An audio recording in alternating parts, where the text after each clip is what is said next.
আসসালামু আলাইকুম রহমতুল্লাহ। প্রিয় দর্শক, কেমন আছেন? দেখতে দেখতে আমার ঘাসের ক্ষেতটার অবস্থা আসলে বেশি ভালো না। অনেক দিন এখানে আসা হয়নি, আজকে চলে আসলাম একটু ইউরিয়া সার ছিটাবো বলে। তো আসলে এটা ঘাস ক্ষেত, ভুট্টা ক্ষেতের মতোই দেখতে। অনেকে মনে করে যে বলে যে এটা ভুট্টা কীভাবে ছিটাইছে নাকি। আমি বললাম যে না ভাই, এটা ভুট্টা না, এটা ঘাস। তো বললো আচ্ছা, দেখতে অনেকটাই ভুট্টার মতো। তো অনেকে আসলে মিস করে ফেলে আর কি, মনে করে যে এটা আসলে ভুট্টা ক্ষেত। তো আসলে ঘূর্ণিঝড়ের পরে এই প্রথম আসলাম এটাকে একটু পরিচর্যা করার জন্য। দেখেন কি অবস্থা, মানুষের কাজ কারবার দেখে আসলে খুব খারাপ লাগে। আল্লাহ তাদেরকে হেদায়েত করুক, যে ইচ্ছা করে এই নেটগুলো কেটে ফেলে, কেউ পোড়াই ফেলে। মানে কেন যে এমন করে আল্লাহ, কি যে তাদের সাথে অন্যায় করলাম যার কারণে তারা এই কাজগুলো করতেছে। আসলে ঘাস ক্ষেতের এই মাঝে মাঝে পানি জমে যাওয়ার কারণে ওই জায়গাগুলোতে আপনার হয়ে গেছে, বেশি বাড়েনি ঘাসগুলো, মানে ছোট ছোট রয়ে গেছে পানি জমার কারণে। আর এই যে বেড়াগুলোর যে কী অবস্থা, এই যে দেখেন, এই জায়গাটা প্রচুর পানি জমার কারণে এই জায়গাগুলো মানে লম্বা হতে পারেনি। তো এখানে ভুট্টা ক্ষেত সার ছিটানোর জন্য আসলাম, এসে দেখি এলাহি কাণ্ড। ঘাস তো আছেই, সেই সাথে আসলে ভালো পরিচর্যা করতে না পারার কারণে এই অবস্থা আর কি। আর কেলগুলো টেনে দিতে পারিনি।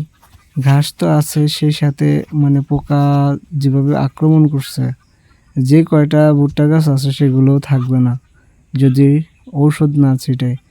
দ্রুত বাজারে গিয়ে ঔষধ নিয়ে আসি, নিয়ে আসার পর আব্বাকে বলি একটু ছিটিয়ে দেন। আসলে আমার সব কাজের অভিজ্ঞতা নাই, তবে একবার দুইবার দেখলে আমি করতে পারি ইনশাল্লাহ। তবে ভুট্টা গাছগুলো ভালোই পুষ্ট হয়েছে, ভালোই মোটা হয়ে উঠতেছে আর কি। তবে পোকার আক্রমণ একটু বেশি করে ফেলছে। আর আমার এদিক দিয়ে আমার গরু ঘরের একটু এক্সটেনশনের কারণে এই ভুট্টা এইগুলোর দিকে একটু নজর কম দেওয়া হয়েছে। তো যাই হোক, এখন তো আসলাম, আর সে সাথে আব্বা মানে ঔষধ স্প্রে করার জন্য চলে আসছে। দেখা যাক পোকা কতটুকু নিধন হয়। আসলে ভুট্টা যেই জন্য উদ্দেশ্য, সেটা হলো আসলে গরুর খাদ্য। আমার এখানে ভুট্টার আর কোনো উদ্দেশ্য নেই, গরুর খাদ্য তৈরি করা। এই যে দেখেন আগাগুলো একবারে, পাতাগুলো পোকায় কি অবস্থা করছে।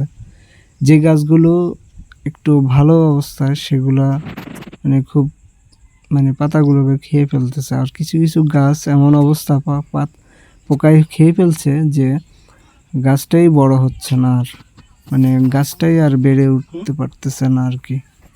তো আর যে ছোট গাছগুলো, এগুলো মানে ভালোভাবে বেড়ে উঠতেছে না, কারণ একদিকে ঘাস আর একদিকে ইউরিয়া দেওয়া হয়নি। যখন গাছটা 1-1.5 ফিট হয় বা তারও ছোট হয়, তখন ইউরিয়া সার ছিটাতে হয়। যে দেখেন কি অবস্থা, পোকা একদম সর্বনাশ করে ফেলছে। এই যে দেখেন,